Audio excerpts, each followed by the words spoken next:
Hoy vamos a seguir avanzando en nuestra serie sobre productivos por naturaleza.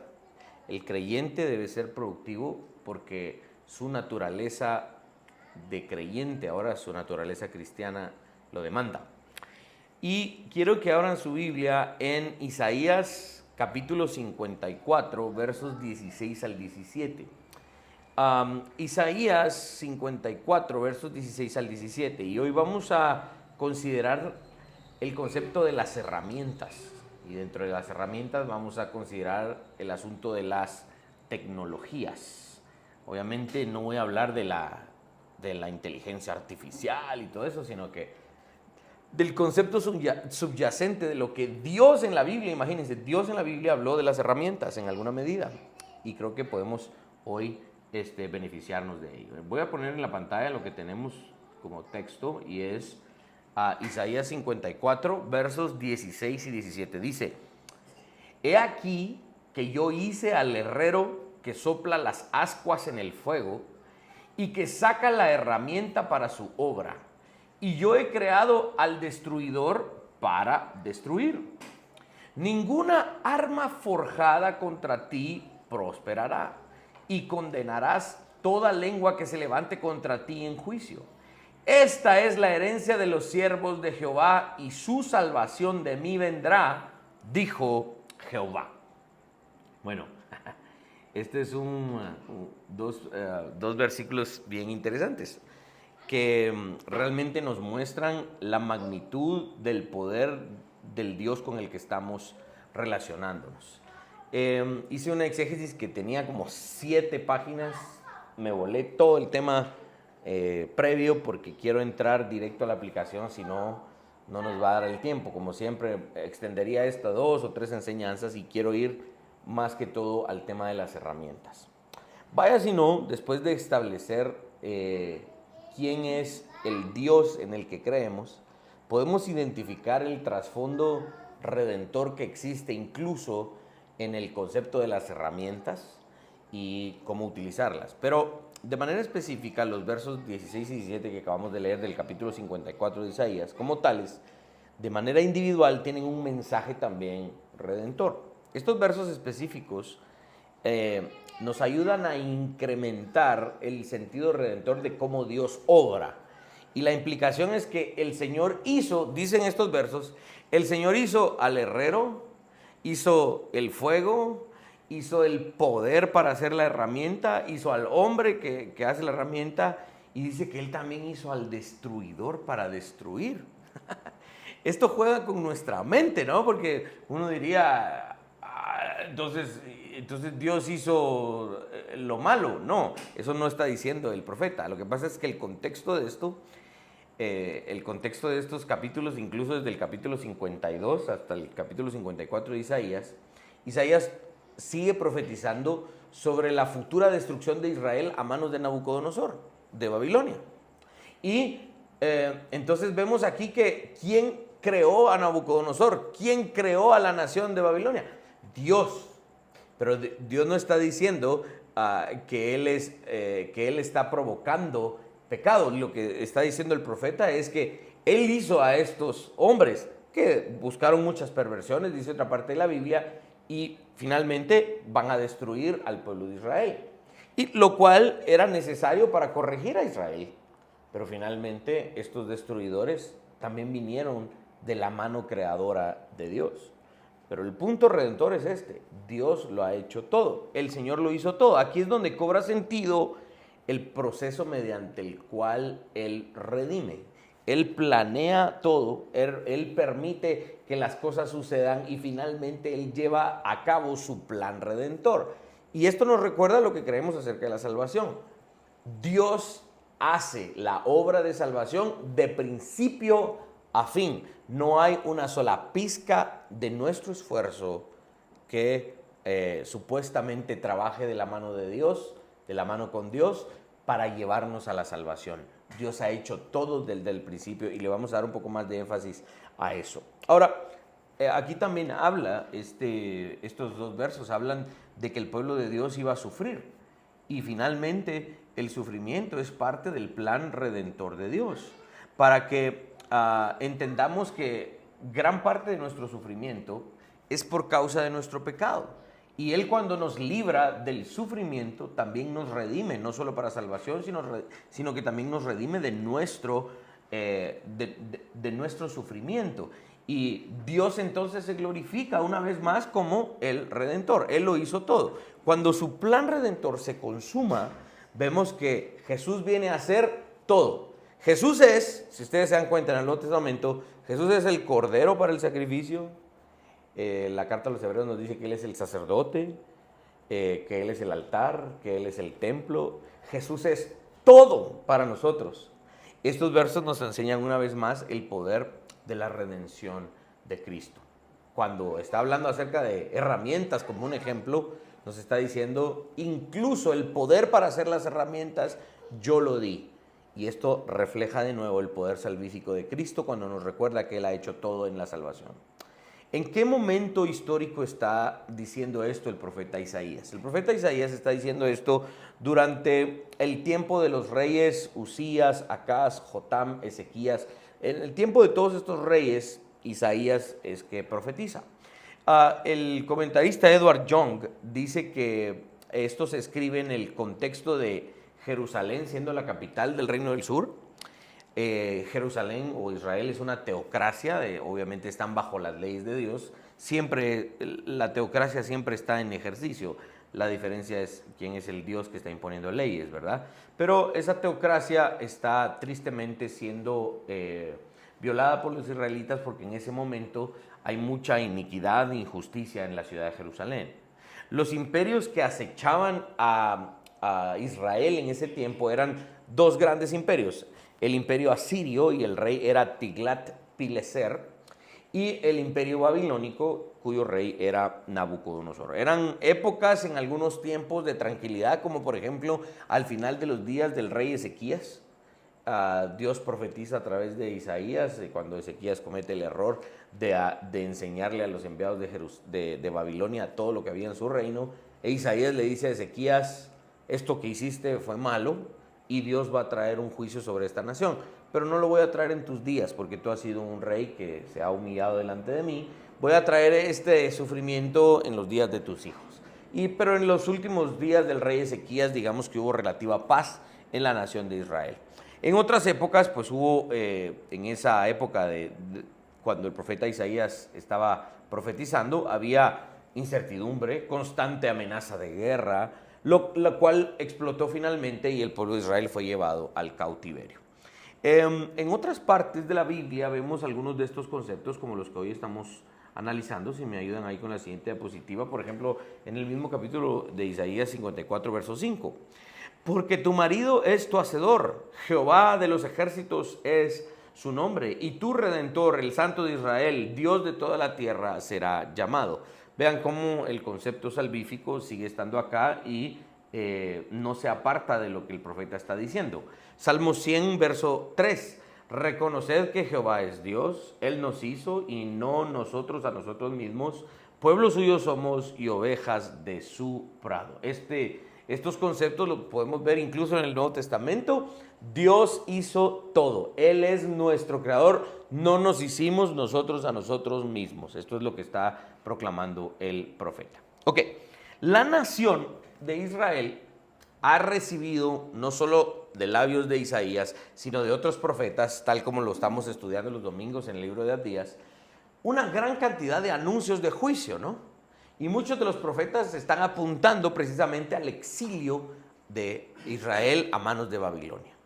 Ha recibido palo la nación de Israel porque no había modo que entendieran. Eran constantemente contumaces y rebeldes, constantemente se desviaban del camino, constantemente hacían enojar a Jehová, y los profetas estaban uno tras de otro, y a veces 2 o 3 profetas profetizando al mismo tiempo. Israel, escucha, vuélvete de tus malos caminos. Entonces, Israel ha estado recibiendo estas profecías, estos anuncios de juicio, pero al mismo tiempo, esto era lo que yo explicaba el domingo, hace 2 domingos, al mismo tiempo Israel recibe un mensaje de esperanza, porque el día del Señor habla de ambas cosas.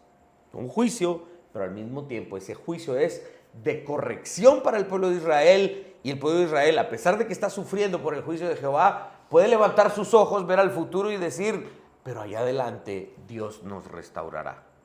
Entonces, en alguna medida este también es un mensaje de consuelo. Si uno lee los capítulos anteriores de Isaías, Isaías está dando duro con la profecía del anuncio del día del Señor. Pero aquí en el capítulo 54 pareciera ser, y de hecho desde el capítulo 53, ¿no? Final del capítulo 52 habla de que vendrá el cordero inmolado, vendrá aquel que nos avergonzamos de él, escondimos nuestro rostro de él será maltratado por nuestras transgresiones, y empieza a hablar de un mensaje de esperanza. La violencia última por la ira de Dios la va a sufrir el Cordero, quien era el Mesías. Entonces Isaías está dando una especie de consuelo al mismo tiempo que está dando el anuncio del juicio de Dios. Una promesa de redención, de salvación, a pesar de la prueba dura que se le avecinaba a Israel. La dificultad es inminente. ¿Qué significa la palabra inminente? Que ya no nos lo podemos evitar, no lo podemos evadir, ¿sí? Algo que es inminente es algo que no ha sucedido, pero sabemos que está pronto a suceder y que no nos lo vamos a poder quitar, ¿sí? Todos sabemos que llega la época de calor en Guatemala y ya sabemos que se avecina y no nos vamos a librar de ese calor. Vamos a estar muriéndonos del calor. Entonces, eso es lo que significa la palabra inminente. La palabra inminente nos ayuda a entender que la prueba y la dificultad estaban a la vuelta de la esquina para la nación de Israel. Pero antes de que esa prueba comience, Dios de nuevo les recuerda al pueblo de Israel, yo estoy en control. Yo hago todo esto. Y dice Jehová, enfatiza que Él ha hecho al herrero que sopla el fuego, que permite que la herramienta se forje para poder hacer la obra. Y no solo eso, sino que Dios ha hecho también al que destruye, hablando ya del contexto de Nabucodonosor. Mas ningún arma forjada contra la nación de Israel prosperará, porque Dios está en control. Ahora, vamos a hacer una aplicación acá de este pasaje y quiero hacer un poco de mayor énfasis con el cuadro que voy a presentar a continuación en la pantalla. ¿Lo ven ahí? ¿Sí? Digamos que vamos a hacer una especie de cadenita. Vamos a ir viendo, digamos, todos los conceptos. El herrero es el que trabaja con metales y todo lo demás, ¿verdad? Con agua, fuego, calor y todo lo demás. Él utiliza precisamente el elemento del fuego para producir la herramienta y que esa herramienta finalmente produzca una obra, ¿sí?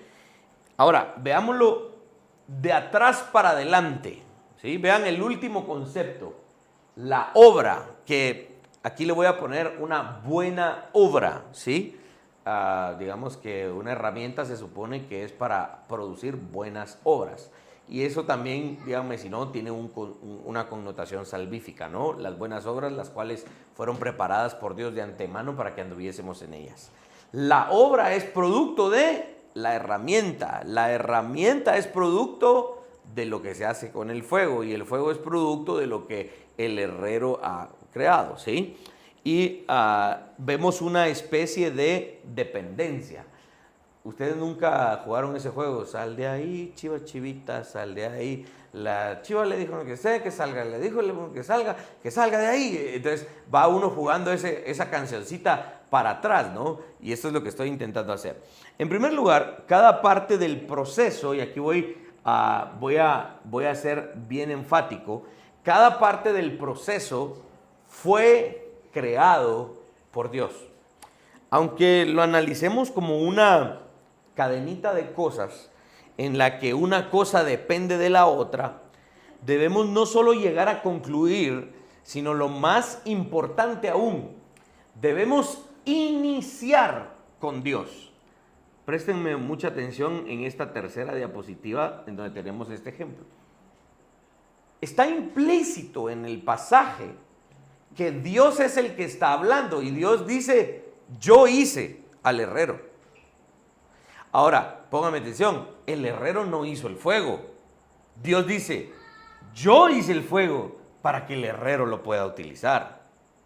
Y ojo, la herramienta no es producto del fuego como tal, sino que la herramienta es producto de la capacidad que yo le doy al herrero, de que yo le doy el elemento del fuego, y esta surge como un esfuerzo del herrero que yo le permito hacer. Y finalmente, la obra que se hace es gracias a todos estos elementos en alguna instancia, pero en última instancia es gracias a que Dios controla todo el proceso. Aquí podemos extraer una aplicación muy importante. Miren lo que dice este comentarista, este autor. Dice, en este mundo caído, la riqueza tiene un sesgo hacia la autosuficiencia, en vez de una dependencia de Dios. ¿Por qué le estoy dando tanto énfasis a este proceso que hablan estos dos versículos del libro de Isaías? Porque, mis hermanos, es muy sencillo que cuando uno se esfuerza, cuando uno trabaja, cuando uno le pone ganas, cuando uno invierte, cuando uno está utilizando bien sus recursos y uno está en esa parte de la vida en la que uno tiene vigor, inteligencia, ganas, contacto, recursos, y uno logra hacer algo, uno obtiene un resultado bueno de su trabajo, es muy sencillo decir, yo lo hice. Ahora, el análisis de las herramientas para crear riqueza nos debe recordar un principio que en alguna medida lo sabemos, pero a la hora de que uno agarra una herramienta y la utiliza, es muy difícil recordarlo. Porque uno agarra una herramienta y uno la está utilizando y uno siente que el crédito es de uno porque uno está obteniendo el resultado del uso de esa herramienta, el uso del trabajo, el uso del tiempo y el esfuerzo que hacemos en nuestro trabajo para obtener un resultado. Es muy sencillo decir, yo lo hice, yo me lo gané. Es muy sencillo.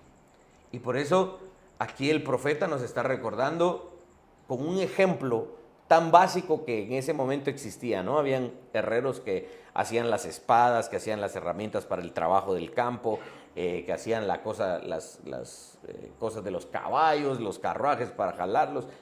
El herrero era el que producía herramientas muy importantes para la agricultura de ese tiempo. Y Dios está diciendo, miren, ustedes no podrían ni siquiera empezar a trabajar, si yo no lo permito. Entonces, en cuanto al uso de las herramientas, uno tiene que recordar el enfoque salvífico que hice tanto énfasis al inicio. El siguiente versículo resalta precisamente el concepto de la salvación. Y su salvación vendrá de mí. No lo vamos a leer, pero eso es lo que dice el profeta. Porque así ha sido siempre. Nuestra salvación depende de Él. Es por gracia, absolutamente, por su misericordia. Dependemos totalmente de Él y no de nosotros, no de nuestras obras.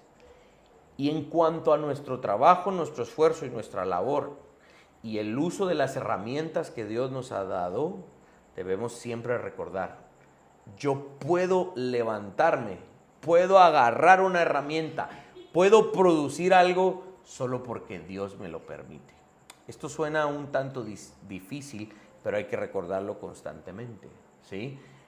Dios puso ciertos lineamientos en el Antiguo Testamento, precisamente, y le dice al pueblo de Israel, le dice, para que no digas, mi mano me ha dado esta riqueza.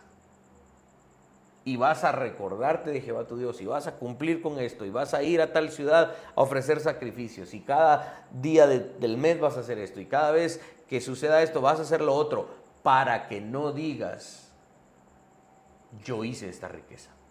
Mis hermanos, en el uso de las herramientas, porque seamos honestos, usamos muchas herramientas. Yo, por ejemplo, me he puesto a hacer un pequeño inventario de mis herramientas.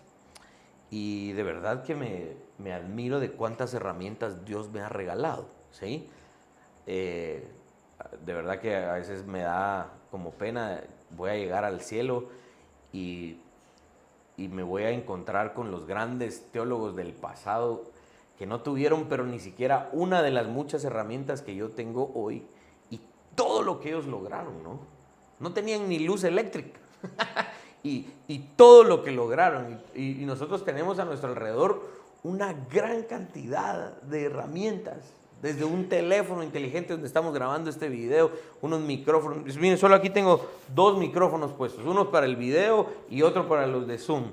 Tengo un iPad, tengo una compu, tenemos una pantalla, y todo lo que hay en mi oficina, ¿verdad? Hay un montón de herramientas ahí.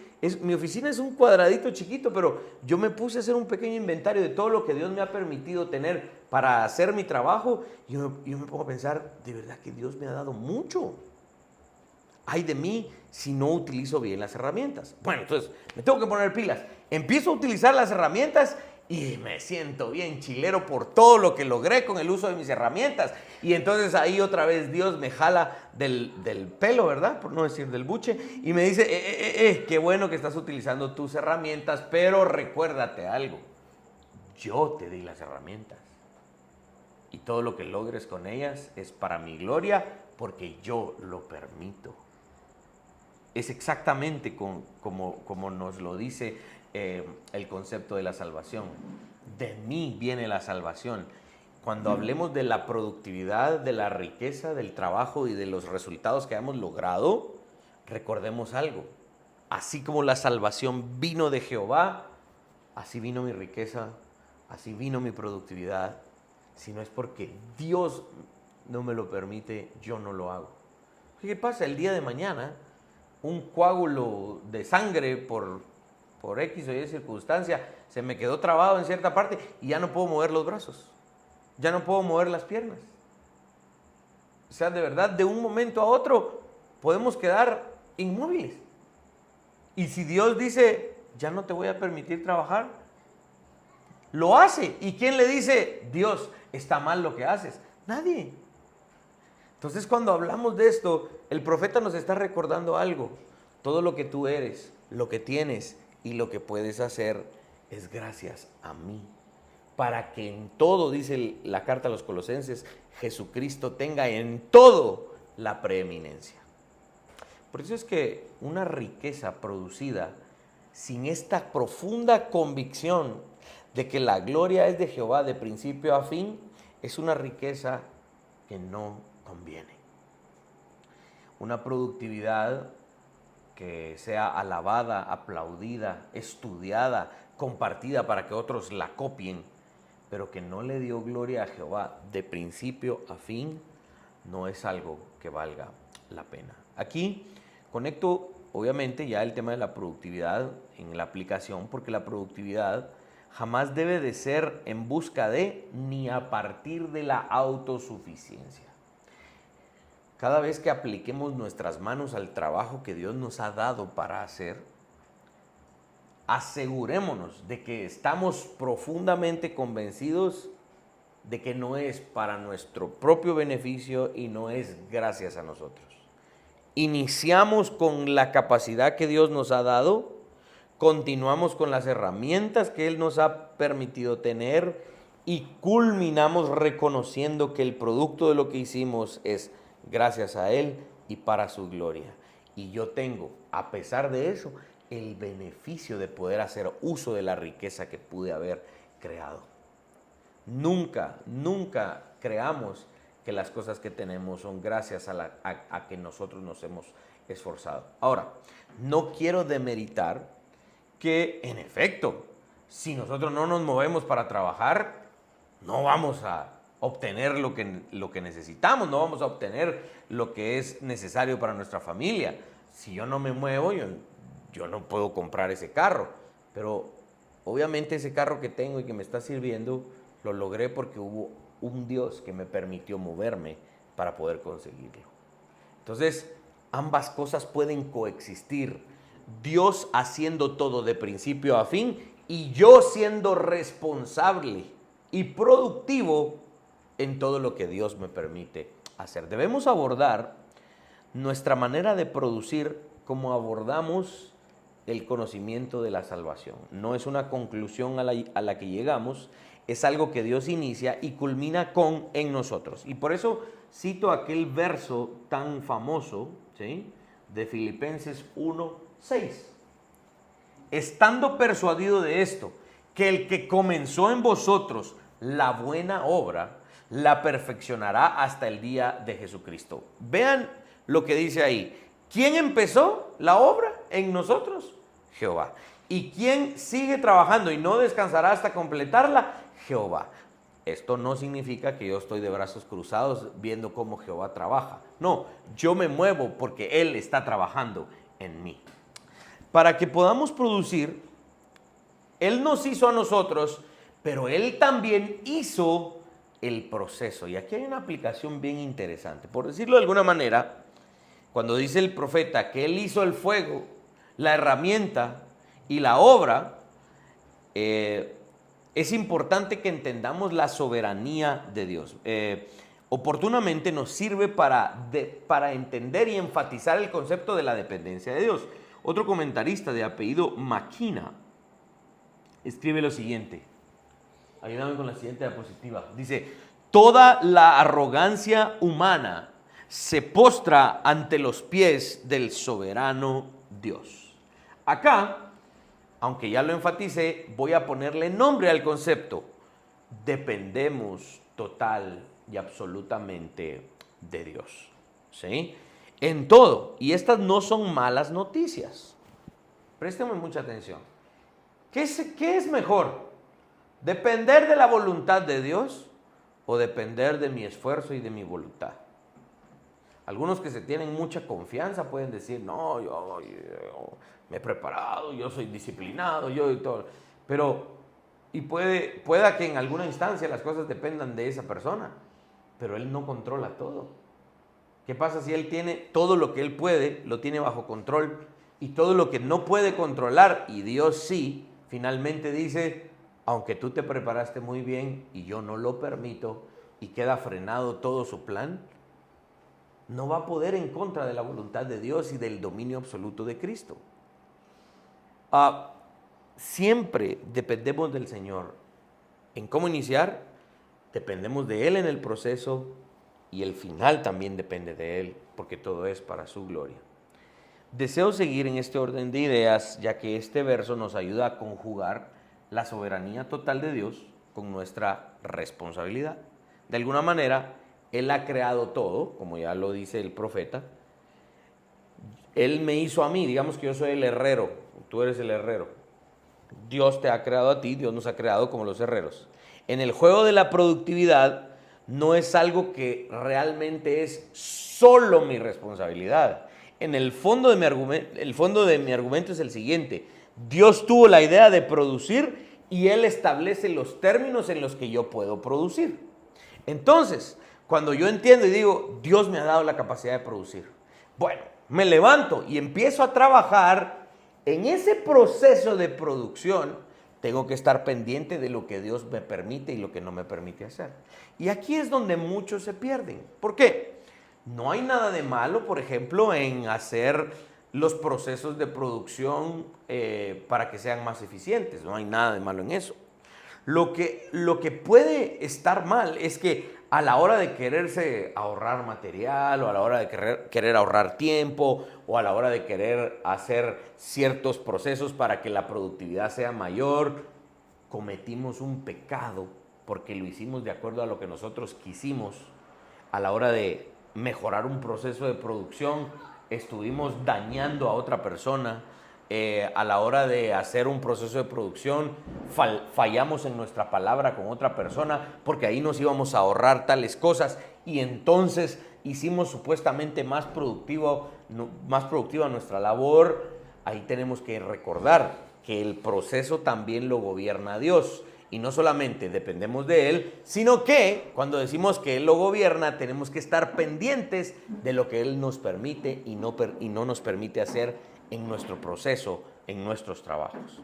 En el juego de la productividad, Dios es el que tuvo la idea de producir y Él es el que establece los términos de cómo se debe producir. Esto me confronta en que el trabajo que hago todos los días con mis manos, con mis herramientas, me debo de preguntar, ¿Lo estoy haciendo bien? Bueno, por lo menos ya tengo algo en orden. Sé que lo que hago es para la gloria de Dios, entonces estoy bien, porque mi motivación es correcta. Ahí estoy bien. Ahora, el proceso que estoy siguiendo para producir, para finalmente tener resultado del uso de mis herramientas, ¿lo estoy haciendo bien? ¿Estoy dentro de los límites que Dios ha establecido? Y este es el gran problema con la mala idea que muchos tienen del famoso libre mercado o libertad de comerciar. La libertad para comerciar o la libertad para mercadear, para intercambiar bienes y servicios, no es una licencia para tomar decisiones en contra de la ética de Dios con el fin de producir más y echarme más al bolsillo. Ese nunca fue el fin del libre comercio. ¿Que hemos abusado del libre comercio? Sí.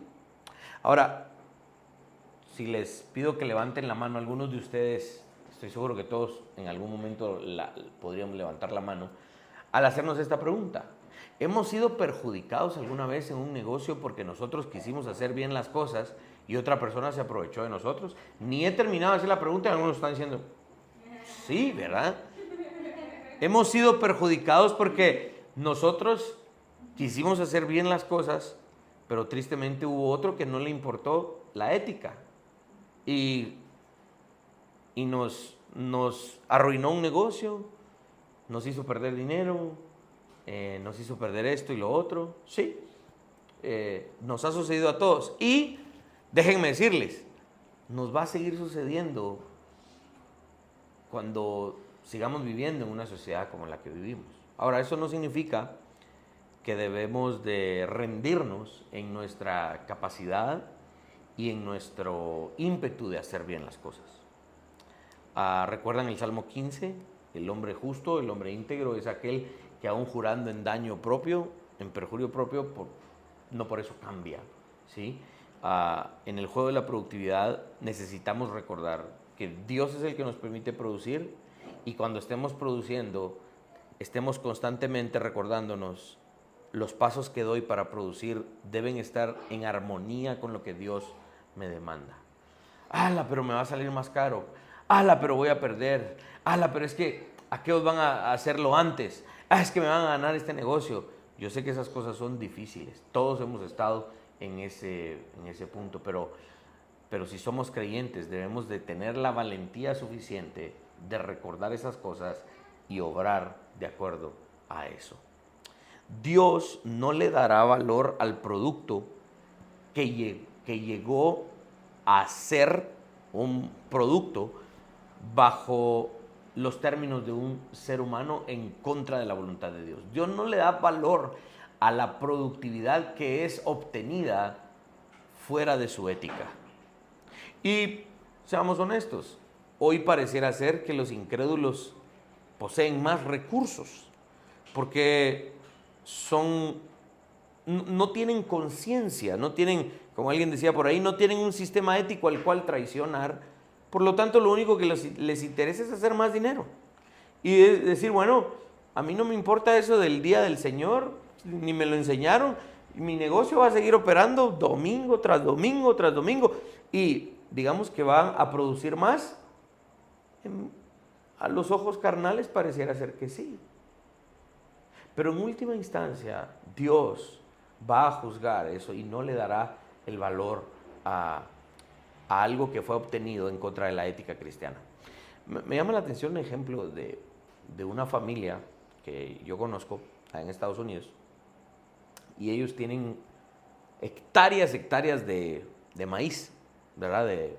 Ellos siembran maíz y les preguntaron, miren, ¿y usted aplica la ley del Antiguo Testamento, esa que dice que 6 años cultiva la tierra y el 7º le da descanso a la tierra? Sí, le dice, yo aplico ese principio. ¿En serio? ¿Sí? Sí, nosotros sectorizamos la tierra, dice. Tal parte de la tierra, producimos en ella 6 años y el 7º año le damos descanso. Ese año no producimos ahí y entonces intercalamos otras partes de la tierra para ir para ir produciendo en diferentes partes de la tierra. Y dice, mire, y no pierde usted ahí un año de productividad. Dice, fíjese que hicimos el cálculo, los dueños de estas hectáreas, ¿no? Dice, hicimos el cálculo, que al principio sí parecía, pues, porque un año completo no produjimos en cierta parte de la tierra. Pero, ¿qué es eso ustedes? Un carro, ¿ah? Un avión. Y fíjese que hicimos el cálculo, dice esta persona, y después de 20 años de estar produciendo, comparamos los números con nuestra competencia y produjimos mucho más que ellos. Y así hay varios ejemplos de cómo aquellas personas que se dedican a producir bajo los términos bíblicos encuentran que Dios les da más valor. Lo mismo sucede con aquel ejemplo que poníamos de los negocios que cierran los domingos, ¿no? Y que respetan el día del Señor. A lo largo del tiempo, cuando uno mide la productividad, Dios premia esa obediencia. Y eso es lo que podemos ver en estos dos versos. Ahora, acá, cuando hablamos de las herramientas, debemos incluir la tecnología, ¿no?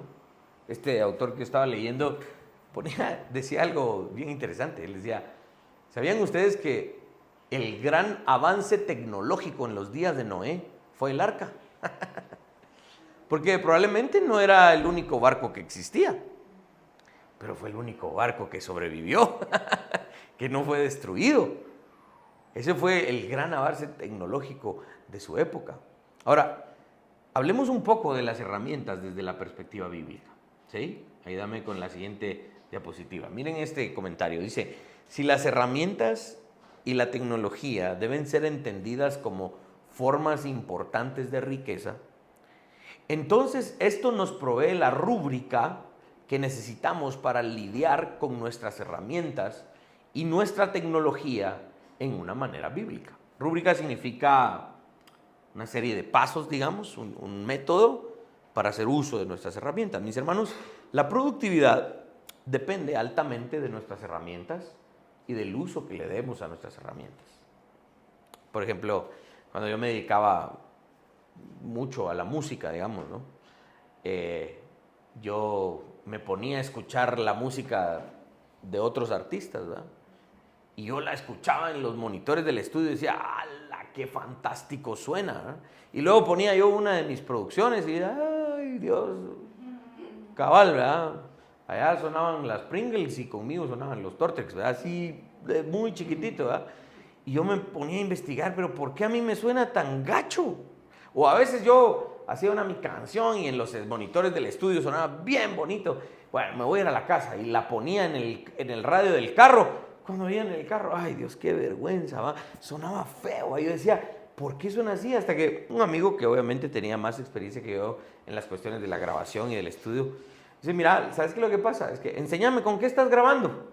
Ah, con esto. ¿Va? ¿Y qué entradas estás utilizando? Ah, unas RCA y no sé qué. Ah, es por eso, me dice, mira el tipo de herramientas que estás utilizando para captar el audio, me dice. Esa es una herramienta demasiado básica. ¿Sabías que en los estudios grandes de grabación ya utilizan herramientas que son HD y capturan a mayor resolución y un micrófono vale $10,000? ¿Cuánto te costó tu micrófono? 400 quetzales. Claro, pues es demasiada la diferencia en las herramientas que otros utilizan y en las que vos utilizás. Y estoy seguro que cada uno de ustedes en el área que ustedes se dedican a producir, estoy seguro que ustedes tienen cierto set de herramientas que ustedes saben tal vez que son buenas, pero que ustedes saben que hay muchos mejores, ¿no? Muchas mejores herramientas. Para cada trabajo que el ser humano realiza, se necesita herramientas para producir. Estas también tienen una importancia para Dios y el énfasis en última instancia está en el uso que le damos a esas herramientas. Este no es un argumento tal vez para filosofar tanto sobre las herramientas, si las herramientas son buenas o son malas. Las herramientas son elementos que Dios nos ha dado, nos ha provisto. Vean el siguiente comentario, la siguiente frase que también nos puede seguir ayudando en el tema de las herramientas. Para evaluar una herramienta, debemos justificar el telos. Este es un término griego que significa el fin o el propósito. Okay. ¿Qué tan buena es una herramienta? Bueno, una herramienta es tan buena como su telos. Una herramienta es tan buena como su propósito. Yo no solo fui a ver la nueva película de Top Gun, sino que la compré para tenerla ahí en mi compu y verla cada vez que me den permiso. No cada vez que yo quiera, pero cada vez que me den permiso, la miro. Y pues una película, ¿no? De los aviones y todo lo de Tom Cruise y las misiones para ir a atacar al enemigo y todo lo demás, ¿no? Pero después me puse a ver un video de una entrevista del experto del ejército de los Estados Unidos que asesoró el tema de la película de Top Gun, ¿no? De los aviones.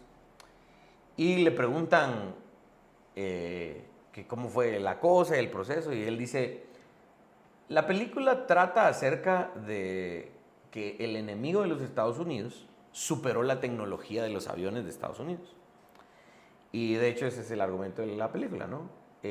Ustedes se saben, le dice a sus estudiantes Tom Cruise, ¿verdad? ¿Se saben el manual de su avión? Sí, que no sé qué, no lo sabemos. Y lo tira a la basura, ¿va? Y dice, no les va a servir de nada, porque el enemigo tiene mejor tecnología que nosotros. Pero el punto final es, ellos pueden tener mejor tecnología, pero finalmente lo que va a decidir quién gana es el hombre que está en la caja, dice, el hombre que está piloteando la máquina. Entonces el que asesoró, ¿no? El piloto aviador del ejército de los Estados Unidos que asesoró, dice, me llama la atención que hayan tomado precisamente mi recomendación para hacer la película, dice. Porque él dice que él es una de las personas de mayor conocimiento en la tecnología de los aviones de guerra. Él sabe manejar no sé cuántos tipos de aviones, que es dificilísimo, ¿no? Y él sabe manejar varios. Y él dice, miren, ¿podemos crear aviones con mayor tecnología? Sí. ¿Podemos crear aviones que tengan mejores instrumentos y de navegación y mejores armas? Sí. ¿Podemos crear mejores aviones que los que tenemos? Pero finalmente esto se va a decidir quién está manejando esa máquina. Alguien puede tener el mejor avión del mundo, pero si no es un buen piloto, lo va a saber utilizar. Y finalmente la película era, obviamente, los buenos eran los de Tom Cruise y los malos eran, algunos dicen que los que está ejemplificado ahí es el país de Irán, ¿no? Que también tiene tecnología nuclear y todo lo demás. El punto es, ¿qué tan buena es una herramienta? Una herramienta es tan buena como su propósito. Hagan el ejercicio esta semana de identificar una de sus herramientas. Por ejemplo, para mí, una de mis herramientas es el iPad, ¿sí? El chucho no es el mejor amigo del hombre. El iPad es el mejor amigo del hombre. Ahora, de verdad, en este aparato yo tengo la vida, ¿no? Ahí está el calendario, mis libros, mis bosquejos, aplicaciones, contactos. Es una herramienta muy útil para mí. ¿Ah? Y yo me pongo a pensar y digo, ¿cuál es el propósito de esta herramienta? Y si la abro y encuentro ahí jueguitos de aviones y esto y Netflix y esto y lo otro, y se nota que yo utilizo más esta herramienta para un propósito vano, esa herramienta entonces no es tan buena como se supone que debiese ser. La herramienta es tan buena como su propósito o el propósito para el cual estamos utilizando. Por la gracia de Dios, lo único que tengo ahí es FIFA, porque Josué a veces me reta para un partido de FIFA y de repente juego con él en su iPad y yo en la mía, pero eso es lo único que tengo. De ahí tengo libros y aplicaciones que me ayudan en mi trabajo. Hagan el ejercicio esta semana. Busquen una de sus herramientas, cualquiera, la que ustedes digan, el carro es mi mejor herramienta, O sea, alguien de ustedes trabaja de verdad en el campo, ¿no? La pala, la piocha, el rastrillo, qué sé yo. Algún libro, si eres maestra, si, qué sé yo, todo lo que tú hagas. Agarra esa herramienta y ponte a pensar, Señor, ¿qué tan buena es esta herramienta? ¿Qué tan bueno es el propósito de esta herramienta que me has permitido tener? Vean cómo el cristianismo ataca incluso las cosas que usamos en nuestro día a día para producir. Esto no está separado de nuestro cristianismo. Y ahora, por ejemplo, con mucha vergüenza, puedo testificar que en el pasado tuve ciertas herramientas que hoy ya no tengo y que Dios me quitó porque no las usé para lo que eran. Entonces, ¿te ha pasado eso? Que antes tenía, es que yo antes tenía esto, se me arruinó y ya no pude comprar otro. Puede ser que Dios en algún momento de eso, mira, te quito esta herramienta porque no la voy a desperdiciar. Esta herramienta es valiosa. Te la quito porque no la estás utilizando para lo que es. Pensemos en ese tipo de cosas. Vean cómo no podemos ser negligentes incluso en el uso de nuestras herramientas. Y veamos cómo entonces nuestra productividad, nuestra riqueza, nuestros resultados se ven afectados también por un uso práctico de las herramientas que usamos supuestamente para producir lo que necesitamos.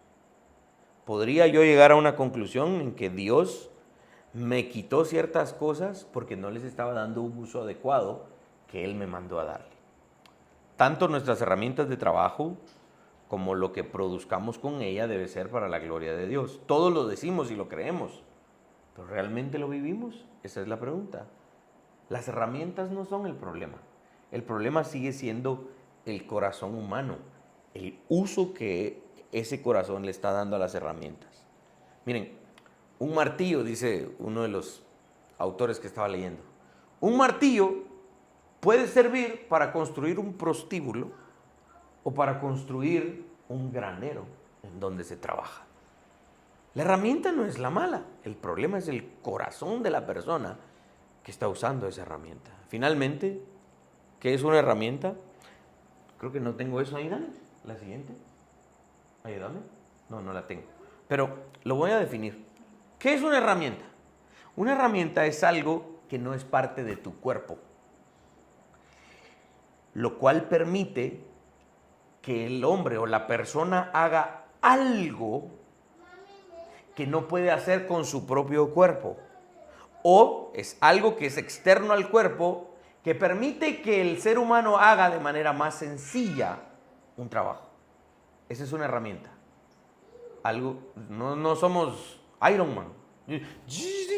No tenemos las herramientas en nuestro cuerpo.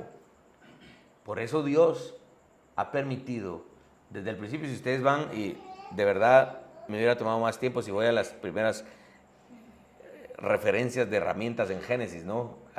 Aquel hombre que fue el padre de todos los que trabajaban el bronce y no sé qué. Dios fue el primero que empezó a darle al ser humano la capacidad y la inteligencia de hacer uso de herramientas. Es algo que no está en nuestro cuerpo, que Dios nos ha regalado y para lo cual debemos utilizarlo con un propósito correcto. Las herramientas son tecnología y la tecnología es una forma de riqueza. Mis hermanos, seamos honestos, aunque se nos dice, y sí, vivimos en un país que se le llama tercermundista, seamos honestos, no estamos viviendo en un lugar allá olvidado del mundo, ¿verdad? Donde todos andan descalzos y apenas si viven en una champita y no tienen acceso a luz eléctrica. No, vivimos en un mundo hoy, por poco que nos parezca, lleno de tecnología. Por lo tanto, es un mundo lleno de riqueza. Nunca volvamos a tener esa visión de nosotros mismos. Es que yo lo único que tengo, no. Y es que si yo tuviera lo que tiene Elon Musk. No, finalmente no es ese el juego, no es ese el propósito por el que Dios nos ha puesto acá. Las herramientas que tenemos a nuestra mano son una forma de riqueza. Ya ellas, como tal, las herramientas son una forma de riqueza. que sirven para producir más riqueza. Dios no nos ha dado herramientas, por simples que éstas parezcan, no nos ha dado riqueza y herramientas para desperdiciarlas. Hay que utilizarlas para su gloria, utilizarlas para producir, y cuando las utilizamos para producir, las estamos utilizando para su gloria. Mis hermanos, esta semana ustedes pueden hacer un ejercicio muy simple. Hagan un listado de todas las herramientas que Dios les ha dado, por simples que parezcan. Un par de zapatos, ya es una herramienta. Estos lentes, si yo no tengo estos lentes, de verdad, que dolor de cabeza, no miro, hago más lento mi trabajo. De verdad, hagan un listado de todas las herramientas, por simples que les parezcan, y escríbanlo y dense cuenta, qué rico soy y qué poco produzco con todas ellas. Que nos confronte una teología de las herramientas.